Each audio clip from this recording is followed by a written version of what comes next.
Hi there, Robin here from Expert On. Today we are going to be talking about, yes, a benchmark type speaker, which is from JBL, the EON612. Now 612, power-wise, they list it at 500 watts RMS, 1000 watts peak, and I think that's pretty conservative as the number goes. What we're going to do today is three parts. We're going to, well, see what this looks like behind the cover, see what it looks like behind the box. Part two, we're also going to talk about the app, and we're going to have that pop up on the screen just over here. So this way you can see what it looks like. So every time I'm actually working with it, you'll see it up on the screen. Also, we're going to give it a big sound test. We're going to bring it to the back, crank it up. Hopefully we get a good idea. And remember, you can see this kind of product everywhere. We're going to take the cover off so you actually see what's going on, because the big feature on it is the actual design of the molding, the cover, the way it's all built. It's all about making sure it sounds just right, and they put a lot of attention to that. So that's what today's video is going to be about, and here we go. We've got the app showed up here. This is exactly what we see on my phone. And a couple of things about the app. One, if your phone goes to sleep for too long, it could lock up. This is just something I've seen with my phone. May not happen with yours, may not happen with your tablet, but that's one of those things to check. If it does happen, that's probably why. Now, the app, as you can see, has the ability to have up to 4 speakers connected to it, so that could be 2 tops, 2 subwoofers, any combination. In the showroom here, I happen to have a 615, a 612, and the 618 sub. So those are all configured here. Right now, as you can tell by looking at that up there, the 615 is turned off, and so is the sub. So all we see is the 612. So the 18's off, 15's off. What are we talking about? We're talking about what's going on the back of the speaker. So we'll spin this around. Now, we look at the back of the speaker, we get to see some of the features here. So I'm just going to keep my phone alive here by tapping on that while we're doing this. And we've got the Bluetooth sync and boot button on top. That's how we get to talk to the app with it. Once that's connected, we'll notice off to the other side, we've got the actual light on the front indicator here, and then we've got an EQ button on the bottom. This basically means if I've turned off my app, I can engage and disengage the actual system that's saved in memory in here. So it'll remember what I set up as my main, for example, on the system. I can override it by pressing this button here, going from the main, the monitor, the sub, and the speech, and that just changes the EQ settings on how it's going to sound. So I'll set up here, very straightforward. So the EQ allows me to override, adjust it manually. Down below, we've got 3 buttons. We've got for channel 1 and 2 on the outside. Gain controls all the way up to the top, because they do allow you to use it as either a line or a mic, but you need to have something very small to push in here and turn it into a mic input. Now, that makes it really handy if you're planning on getting these speakers as a rental. So that's what you're looking for in a product. So to make it complicated for somebody to accidentally blow up your speaker, that's a great way to do it. You hide the actual mic option right inside there. The center one is your main master volume, and then underneath you've got 2 plugs on the outside for channel 1 and 2, and then you've got 4 through pass. So that's to hook up another speaker to it if you want, or link it up, let's say, to your subwoofer. That's what's going to happen there. On-off switch, and you've got your 110, 220 option down below. So that pretty much covers everything on the back.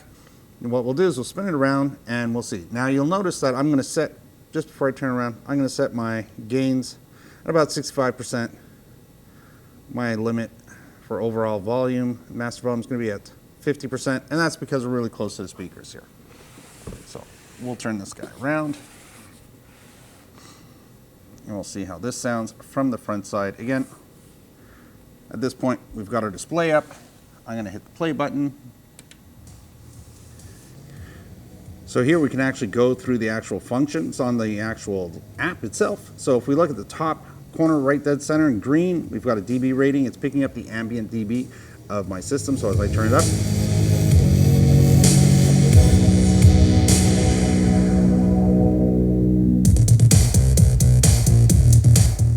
there is a subtle delay to that. So then from there, we have our options on the side, monitor, sub, speech, back up to the top. Now, why is that so basic? Well, let's look at the second page, which is the EQ page. There we go. So this is what I've been playing around with. So I can turn again the volume, pull the bass off, push the bass on. If I wanted to just get back and turn up the volume a little bit, I can go back to my main, push the volume, return back to the other page, take the highs, bring them down, bring them up. This is all with the app again, so I can adjust the contour, Q, all of that, all from here.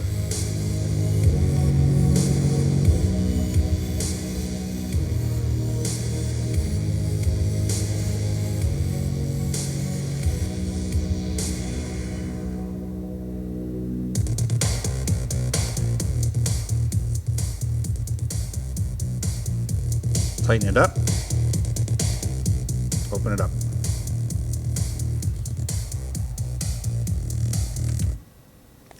So there we go. So that's the app portion of it. I think it's fun. I think there's lots of toys there. I think you certainly can spend a lot of time with that. Now, why do you want to use it? It depends on the type of music you're going to be playing with it. Depends on the environment that you're going to have it in. There's so many reasons that you're going to want to adjust the mids and highs and how strong or dominant the bass is, or how sharp the highs are, or how everything else can be pulled down, but the center can be brought up more for speech. So, I mean, the amount of options are endless, and that's what it's all about. If I was to say something really big about this, I'd say it was probably one of the first smart speakers out there, because I mean, it's been out for a little while, kind of sets a benchmark for a lot of the other brands that have come out with new models since. So that's really what's going on. So what we'll do now is we'll take a moment and we'll pop this cover off. And there we go, cover's off.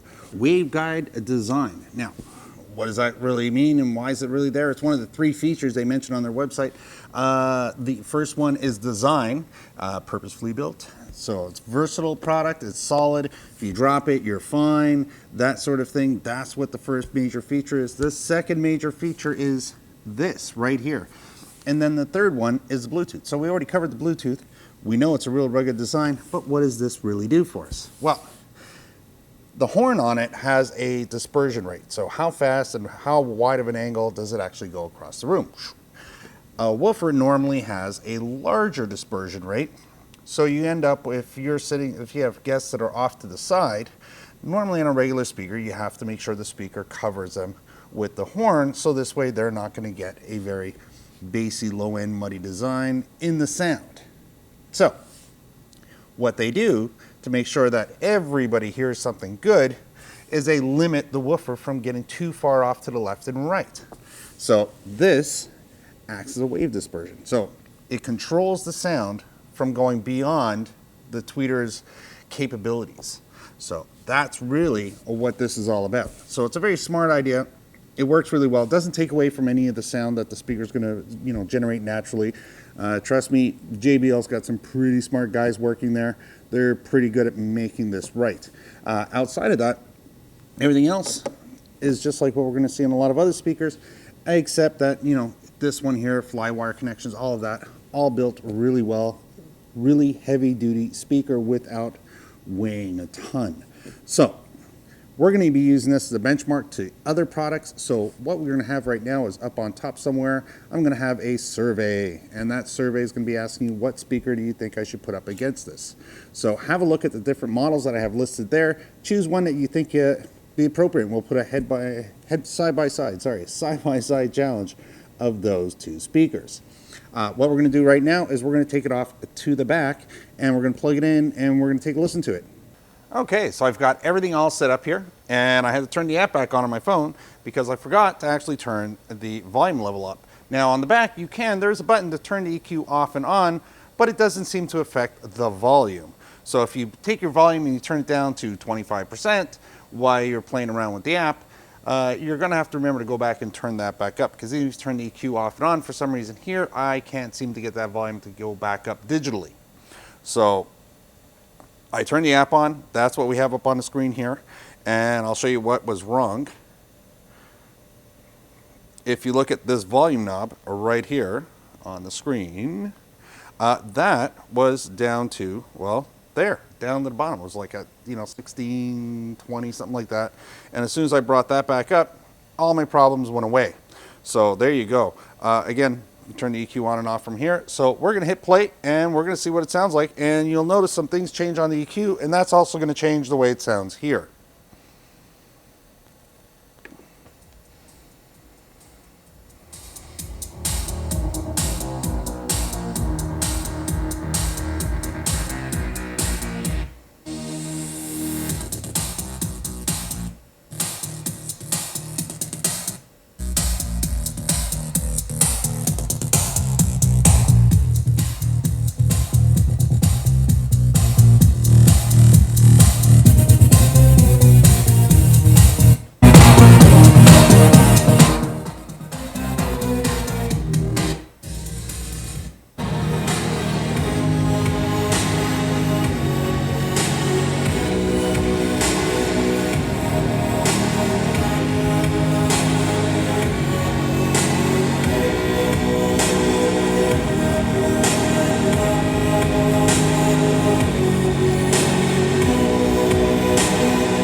Yeah, well, there we go. That's playing around with it.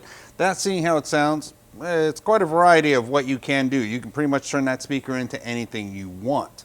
So we'll take it back to the table. Now I did want to add one extra thing. We've got a survey. Now the survey is going to be popping up on top. Remember, the survey is for what speaker do you think we should put side by side against the 612? Now it's the JBL challenge is what I'm calling it. And we're going to put two speakers side by side and see what they have feature wise and sound wise. That's for next week's video. So if you're watching it right now, the next video in a week from now should be the challenge. So post it up on top, drop down, choose the brand you want to see go up against it, and I'm going to make a video based on that. Fun fact about this product, now that we've done the sound test, is what's actually written right down below. Now I knew this and I didn't mention it earlier, but it's really important. It's made in Mexico. Most speakers in this price range are not. They are made, well, in China, and that's not a bad thing, but there is icing on the cake when it comes to having it made so close to the company's head office. It has to do with the fact of quality control. They can head down anytime, see what the product looks like, see how it's getting manufactured, making sure that they're maintaining the standard quality they want. It sometimes gets boring. You build the same product day in and day out. Quality control sometimes slips. When you know head office is down the road, I don't think that's going to happen so often. Anyways, does it, doesn't it? I don't know, but I do think that's a pretty good idea. So remember, it's the EON 612. We've got a survey up above. It's popped up there again, and that's all about what speaker do you want this to challenge in the next video.